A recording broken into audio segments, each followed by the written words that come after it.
नमस्कार, आप देख रहे हैं संभव टीवी और मैं हूं आपके साथ माधुरी तिवारी। खबर रोहतास जिला से है, जहां रोहतास थाना क्षेत्र के अकबरपुर के पास से चोर ने बीती रात स्टेट बैंक ऑफ इंडिया के एटीएम को काटकर उसमें लगभग 4 लाख से अधिक की राशि चोरी कर ली है। घटना के बाद पूरा मामला चर्चा का विषय बना हुआ है। रोहतास थाना की पुलिस मौके पर पहुंचकर छानबीन कर रही है। वहीं स्टेट बैंक की भी कई अधिकारी मौके पर पहुंच गए। बताया जा रहा है कि बुधवार की शाम एटीएम में 5 लाख रुपए डाले गए थे और बीती रात इस वारदात को अंजाम दे दिया गया था। इसके बाद पुलिस छानबीन में लगी हुई थी। वहीं बैंक कर्मी ये मिलान करने में लगे हुए हैं कि 5 लाख में से कितने की राशि ग्राहकों द्वारा निकाली गई थी।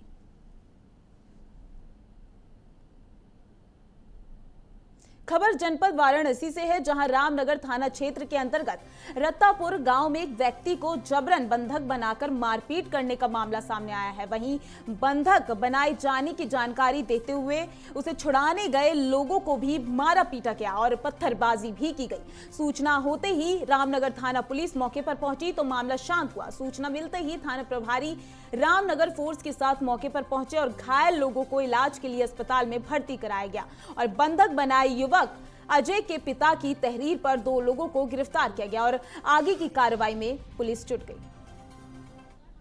मतलब ना जैसे रात के समय रहल जब 4 लोग माँ घरे में हिल्ली जा तब पूरा ओकर बिस्तर जब उठौली पहले नंबर अब भाई दोनों हाथ हमारे पकड़ले के बाद हमारे पाछे का झोटा हिंच ले तब फिर हिंचले के बाद तब हम कहले कि नहीं हम बिस्तर तो गंदा हुई कचार के जब शहरी के तरह देखली तो वो लड़का के ना गोड़ लौके लगल। हाँ गोड़ लौके ई जो न दोनों हाथ है वो पूरा बांधल रहल, ई पैर एकदम बांधल रहल, लड़का के ऊपर कपड़ा भी फेंकल रहल। यह कुल देख के तब हिलली हम इतना मोटी है कि हमसे निकली न जाऊ माँ। तो एक लड़का नया में हिताई में आल है तो वो घुसलन एक जाने आऊ तो हाथ गोड़ निकल। पंचकुला में आज शिक्षा विभाग द्वारा प्रवेश उत्सव कार्यक्रम को लेकर मंडल स्तरीय कार्यशाला का आयोजन किया गया। इस कार्यक्रम में हरियाणा के शिक्षा मंत्री कुंवर पाल गुर्जर मुख्य अतिथि के तौर पर इस कार्यक्रम में शामिल हो गए और इस कार्यक्रम की अध्यक्षता अतिरिक्त मुख्य सचिव विद्यालय शिक्षा भवन हरियाणा सरकार डॉक्टर महावीर सिंह ने की। इस कार्यक्रम में पंचकुला, अंबाला, कैथल, कुरुक्षेत्र और यमुनानगर जिलों के जिला शिक्षा अधिकारी और स्कूलों के प्रिंसिपल कार्यक्रम में शामिल हुए। हरियाणा की नई शिक्षा नीति को लेकर इस कार्यक्रम का आयोजन किया गया। हरियाणा के शिक्षा मंत्री कुंवर पाल गुर्जर द्वारा इस कार्यक्रम में विभिन्न स्कूलों द्वारा लगाई गई प्रदर्शनी का भी निरीक्षण किया गया। वहीं विभाग द्वारा मंडल स्तर पर प्रवेश उत्सव कार्यक्रम का आयोजन किया गया और इस कार्यक्रम में 5 जिलों के शिक्षा अधिकारी और स्कूल के प्रिंसिपल कार्यक्रम में शामिल हुए। इस कार्यक्रम में पहुंचे हरियाणा के शिक्षा मंत्री कुंवर पाल गुर्जर ने कहा कि आज का कार्यक्रम मुख्य रूप से स्कूलों में शुरू हुई नई एडमिशन को लेकर और हरियाणा में नए बने संस्कृति मॉडल स्कूल को लेकर इस कार्यक्रम का आयोजन किया गया है। वहीं हरियाणा के निजी स्कूलों के द्वारा फीस बढ़ोतरी किए जाने के साथ एक ही दुकान से किताबें और वर्दी लिए जाने के मामले सामने आने पर हरियाणा के शिक्षा मंत्री ने कहा कि हमारा हरियाणा पहला राज्य है जहां फीसों की बढ़ोतरी और स्कूल की वर्दी के ऊपर भी नियम बनाए हैं। उन्होंने कहा कि वर्दी और किताबों को लेकर नियम के अनुसार 5 साल तक बदल नहीं सकते हैं। उन्होंने कहा कि शिक्षा विभाग द्वारा निजी स्कूलों को एक लेटर भी जारी किया गया है कि कोई भी निजी स्कूल अभिभावकों को मजबूर नहीं कर सकता कि एक खास दुकान से ही किताब लेनी होगी। उन्होंने कहा कि पुस्तकों को लेकर कोई भी उनके द्वारा विचार किया गया है। उन्होंने कहा कि अगर कुछ स्कूल अपना निजी मुनाफा कमाने के लिए एक ही स्थान से किताब लेने की बात कर रहे हैं तो निश्चित रूप से उन पर रोक लगाई जाएगी। पंचकुला के मोरनी में स्थित एडवेंचर कैंप को ग्रामीणों के द्वारा बंद करवाए जाने के सवाल पर बोलते हुए शिक्षा मंत्री ने कहा कि इस समस्या को जल्द ही 1 सप्ताह के अंदर हल कर लिया जाएगा। तो जो हमारे एडमिशन शुरू हो रहे हैं उसके उपलक्ष्य में हमने आज का एक कार्यक्रम रखा और उसके साथ साथ जो स्कूलों में नया जो हमारे संस्कृति मॉडल स्कूल बने उनका भी यहाँ पे कार्यक्रम है। बच्चों ने जो अपने जो उपलब्धियाँ थी वो सारी उन्होंने दिखाई हैं, आपने भी सारी देखी हैं और मैं समझता हूँ बच्चों के काफ़ी अच्छी काम जो है वो किए।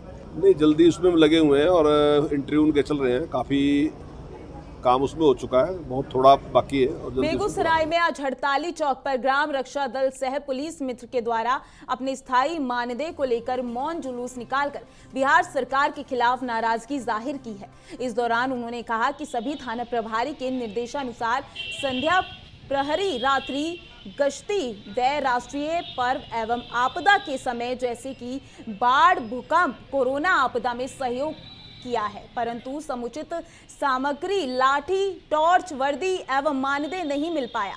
साथ ही हमारे जिले में कार्य करने के दौरान कई कर्मी की मौत भी हो गई, लेकिन सरकार उन लोगों की अभी तक कोई मुआवजा उन्हें नहीं दिया गया है। इन सभी चीजों को लेकर आज सरकार के खिलाफ मौन जुलूस के जरिए विरोध प्रदर्शन कर रहे हैं। अगर सरकार इस समय हम लोगों की मांग नहीं पूरी करेगी तो आने वाला 1 जून से उग्र आंदोलन करेंगे, जिसकी जवाबदेही सरकार की होगी।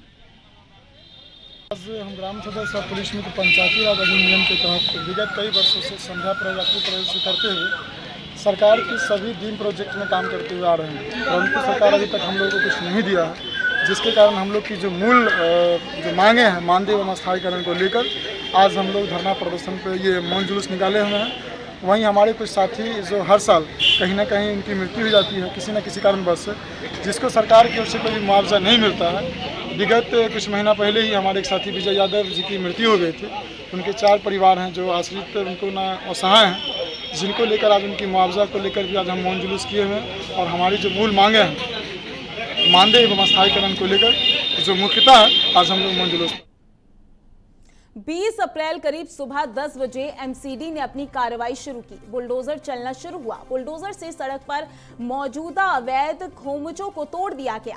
इसके अलावा यहां दुकानों पर भी बुलडोजर चला। जिन दुकानदारों ने अपनी दुकान का हिस्सा आगे तक बढ़ा दिया था उसे भी तोड़ दिया गया। वहीं सोशल मीडिया पर एक तस्वीर बुधवार से काफी वायरल हो रही है। इस तस्वीर में एक बच्चा दुकान के मलबे में से कुछ सामान बटोरता हुआ नजर आ रहा है और बुलडोजर से सड़क पर रखी अवैध रेहड़ी पटरी को तोड़ दिया गया है। आपको बता दें कि कल सुप्रीम कोर्ट ने बुलडोजर रुकवा दिया था और साथ ही इस पर आज सुनवाई करने वाला था सुप्रीम कोर्ट।